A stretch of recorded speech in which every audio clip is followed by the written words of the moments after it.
नमस्कार। आप देख रहे हैं गॉसिप आंटी का ताज़ा अपडेट सीरियल उड़ने की आशा से, जहां देशमुख परिवार में फिर से मचा है जबरदस्त हंगामा।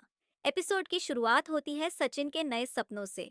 उसकी पत्नी उसे हौसला देती है कि वो अपने ड्राइविंग बिजनेस को बढ़ाए। सचिन सोचता है कि वो कुछ और गाड़ियां खरीदेगा और अपने पापा की भी मदद करेगा। अगली सुबह रेणुका और रोशनी की कोशिश होती है तेजस को बिस्तर से उठाने की, लेकिन सब नाकाम हो जाता है। आखिर में सचिन एक बाल्टी पानी सीधा तेजस पर डाल देता है। अचानक पानी गिरने से तेजस चौंक तो जाता है, लेकिन अब उसे उठकर फ्रेश होना ही पड़ता है। दोपहर में सायली को कई तरह के खाने बनाने को कहा जाता है, जो तेजस के शोरूम में टिफिन के रूप में भेजे जाएंगे। लेकिन सायली साफ मना कर देती है कि वो सब कुछ अकेले नहीं कर सकती। अगर एक ही डिश बनानी होती तो वो संभाल लेती, मगर इतना सब करना उसके लिए मुश्किल है, क्योंकि उसे अपना काम भी देखना होता है। रेणुका को सायली की बात बहुत बुरी लगती है और उसे लगता है कि सायली कल की बात का बदला ले रही है। वह सायली के तौर तरीकों पर भी ताना मारती है, लेकिन सायली भी चुप नहीं रहती और कहती है, रेणुका जी, अपनी हद में रहिए।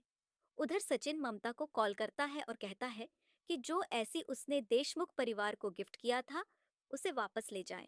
सचिन साफ कह देता है कि उन्हें ना कोई गिफ्ट चाहिए और ना ही दिखावे की जिंदगी। अगर ममता कुछ देना चाहती है तो सिर्फ अपनी बेटी के लिए दें।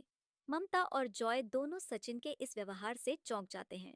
अगली सुबह तेजस योगा करता है। रोशनी पूछती है तो तेजस कहता है कि वो फिट और हेल्दी रहना चाहता है। शोरूम का स्टाफ तेजस को बताता है कि बिजनेस बहुत अच्छा चल रहा है और मुनाफा भी दोगुना हो गया है। तेजस खुश होकर उन्हें बोनस देता है। थोड़ी देर बाद ममता शोरूम में पहुंचती है और ऐसी वापस कर देती है। तेजस और रोशनी दोनों हैरान रह जाते हैं। ममता कहती है कि उसने ये गिफ्ट देशमुख परिवार के लिए लिया था, लेकिन सचिन ने मना कर दिया, इसलिए अब वो लौटा रही है। ममता तेजस के सामने सचिन के खिलाफ बात करने लगती है। तेजस समझाता है कि अगर ऐसी वापस हुआ तो बाकी ग्राहक भी उनके प्रोडक्ट्स पर शक करेंगे। अब सवाल ये है, क्या ममता और जॉय की बातों में आकर तेजस और सचिन के रिश्ते में दरार आएगी? जाने के लिए देखते रहिए गॉसिप आंटी। हर अपडेट के साथ हम रहेंगे आपके साथ।